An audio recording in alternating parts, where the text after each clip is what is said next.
date choisie serait plutôt fin mars, donc après le match contre le Pays de Galles. On avait parlé du 9 mars en milieu de semaine, juste avant l'Angleterre. Vous avez une préférence éventuellement, vous, du point de vue sportif, en tant que manager ? Bonjour à toutes et à tous. C'est vrai que nous avions pris connaissance des différentes possibilités. Le 9 mars était une éventualité, mais franchement, ce n'est sans doute pas la date la plus raisonnable. Parce que pour la France comme pour l'Écosse, cela poserait un problème d'enchaînement de matchs trop rapprochés. Il faut penser bien sûr à la sécurité des joueurs. Nous voulons, nous, comme les Écossais le demandent d'ailleurs fortement, un challenge équitable avec eux, mais aussi avec les autres nations. Donc un report du match fin mars, je pense que ce serait assurément l'idéal pour notre équipe nationale. Raphaël, oui, Cécile. Raphaël, vous venez de vivre une semaine, même une dizaine de jours très très compliqués, émotionnellement, humainement. En quoi tout ce qui vient de se passer pourrait peut-être abîmer un petit peu les relations en interne ? Je ne peux pas vous le cacher, nous avons eu des semaines plus faciles, c'est vrai.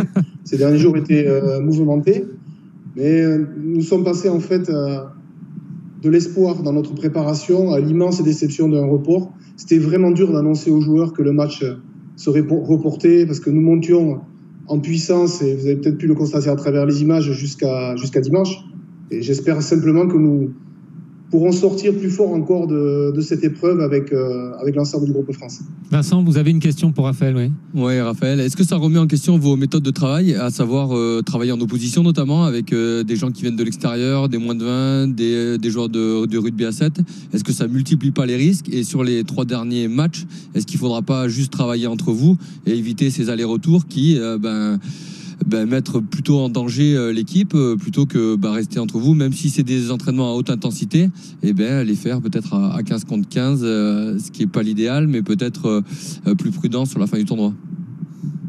Ouais, je comprends ta réflexion, Vincent. C'est vrai que effectivement, nous avons quand même le sentiment de respecter le protocole sanitaire et surtout, nous voulons bien nous préparer pour ces matchs de très haut niveau. Surtout, nous ne voulons pas que le 15 de France cristallise les peurs et les angoisses de notre sport qui est touché à tous les niveaux, que ce soit amateur ou professionnel. On ne compte plus les matchs reportés en top 14, en Pro D2. Je crois que nous prenons beaucoup de leçons d'exemplarité en ce moment et de nombreux jugements sont portés sur le 15 de France. Mais le constat, c'est que la Covid nous a rattrapés, comme pour beaucoup et dans de nombreux secteurs de notre société. Et cela freine aujourd'hui notre progression sportive. Donc, ce seront évidemment des réflexions à apporter avec l'encadrement technique.